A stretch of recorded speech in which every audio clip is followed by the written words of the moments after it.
Donald Trump পুরাই পাগল হয়েছে।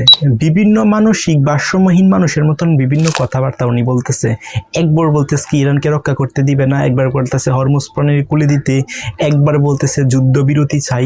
সো এই যে কথাবার্তা বলতেছে, এখন যে মেইন যে রিজনটা সেটা হচ্ছে হরমুজ প্রণালী খুলে দেওয়ার জন্য। কারণ যুক্তরাষ্ট্রে কিন্তু এখন প্রচুর পরিমাণ জ্বালানির সংকট এবং ইরানের কাছে কিন্তু অলরেডি ট্রাম্প মাতানত করছে, যদিও সরাসরি মাতানত না করে, বাট বিভিন্ন প্রকার হুমকি দিচ্ছে ইরানকে যে ইরান যদি হরমুজ প্রণালী না খুলে দেয় বা এই যুদ্ধবিরতি না আসে তাহলে হচ্ছে তাদের ইরানের যে আছে ইরানের ভিতরে আবার হামলা চালাবে এবং ইরানের যে গুরুত্বপূর্ণ স্থাপনাগুলো আছে, বিদ্যুৎ কেন্দ্র আছে, এরপরে আছে হচ্ছে শিক্ষা প্রতিষ্ঠান আছে এবং হচ্ছে বড় বড় যে ভবনগুলো আছে এবং হচ্ছে ব্রিজগুলো আছে সেগুলোকে ধ্বংস করার হুমকি দিচ্ছে।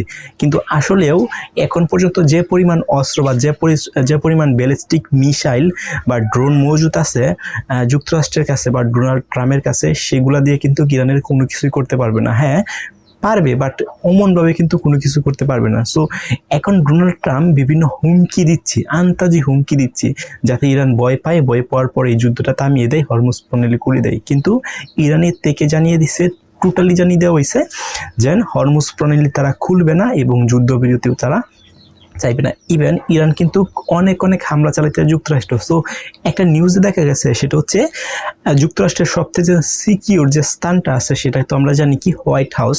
সো এই হোয়াইট হাউসের দক্ষিণ দিকে নাকি একটা গুলাগুলির শব্দ পাওয়া গেছে এবং ওই হোয়াইট হাউসের যারা নিরাপত্তা বা সিকিউরিটি কমিটি ছিল বা সিকিউরিটি নিরাপত্তা সেনা ছিল বা মার্কিন সেনা ছিল, তারা কিন্তু ওই জায়গায় গেছে, যাওয়ার পর বিভিন্ন প্রকার তল্লাশি চালাইতেছে। কারণ হোয়াইট হাউস কিন্তু খুবই শক্তিশালী একটা সিকিউর থাকে, অর্থাৎ সংযুক্ত আরব আমেরিকার যে ডোনাল্ড ট্রাম্পের যে হোয়াইট হাউস আছে, এই হোয়াইট হাউস কিন্তু খুবই নিরাপত্তা চাদরে সবসময় অলওয়েজ ঢাকা থাকে। এটা কিন্তু সরকারি বাসভবন এবং হচ্ছে ডোনাল্ড ট্রাম্পের অফিস। তো এখানে কিন্তু একটা গোলাগুলি শব্দ শোনা গেছে এবং এরকমও অনেক মিডিয়া নিউজ করতেছে, সেটা হচ্ছে ডোনাল্ড ট্রাম্প নাকি আহত হয়েছে, আহত হওয়ার পরে বিভিন্ন হাসপাতালে নেওয়া হয়েছে। এই হাসপাতালে নিয়ে ডোনাল্ড ট্রাম্প ভর্তি আছে। যদিও ডোনাল্ড ট্রাম্প বিষয়টাকে অস্বীকার করছে এবং যুক্তরাষ্ট্রের যে গণমাধ্যমগুলো আছে তারা বিষয়টাকে মানে টোটালি অস্বীকার করছে, যেন এরকম কোনো কিছু ঘটেই নাই।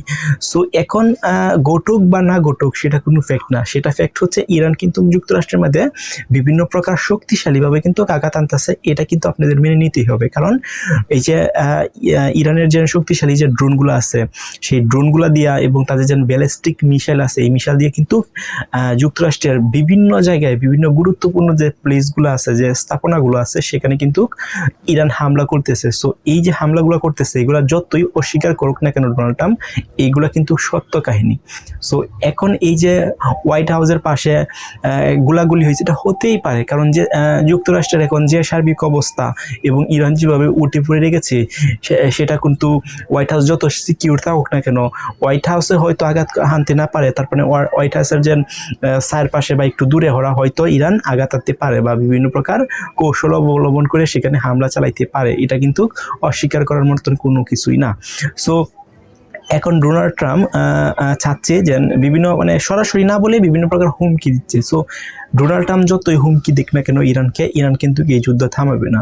সো যতই দিন যাচ্ছে ততই কিন্তু ডোনাল্ড ট্রাম্প মরিয়া হয়ে লাগছে এই যুদ্ধটাকে থামানোর জন্য, এবং কোনোভাবে যদি ইরানকে থামানো যায় এবং হরমুজ প্রণালীটা খুলে দেওয়া যায় তাহলে হচ্ছে তাদের দেশে যে জ্বালানি কিন্তু মজুদ হয়ে যাবে।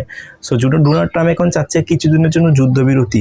সো আপনারা জানেন কিছুদিন আগে কিন্তু ডোনাল্ড ট্রাম্প বলেছে 48 ঘন্টার জন্য যুদ্ধবিরতি চাই, সেটা কিন্তু সরাসরি রিফিউজ করে দিছে ইরান। সো যদি যুদ্ধবিরতিটা হয় এবং হরমুজ প্রণালীটা দিন খুলে, তাহলে কিছু পরিমাণ জ্বালানি হয়তো ট্রাম্প চাচ্ছে তাদের দেশে স্টোর করার জন্য, পরে আবার যুদ্ধ হলে যাতে স্বাভাবিক থাকে তাদের দেশটা, এটা হলে হতেও পারে। সো আপনাদের যে মতামত আছে সেটা একটু কমেন্ট করে জানান।